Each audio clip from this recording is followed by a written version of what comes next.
लक्ष्मीनारायणाभ्यां नमः। उमामहेश्वभ्यां नमः। वाणी हिरण्यगर्भाभ्यां नमः।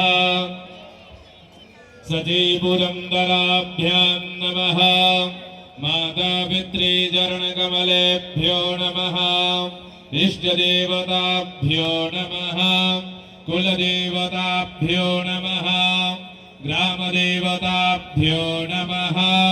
स्थानदेवताभ्यो नमः। वास्तुदेवताभ्यो नमः। सर्वेभ्यो देवेभ्यो नमः। सर्वेभ्यो तीर्थेभ्यो सर्वेभ्यो ब्राह्मणेभ्यो नमः। शिवचरणकमलेभ्यो नमः। विश्वेशं माधवं दण्डिं दण्डपाणिं च भैरवं वन्दे काशीं गुहां गङ्गा।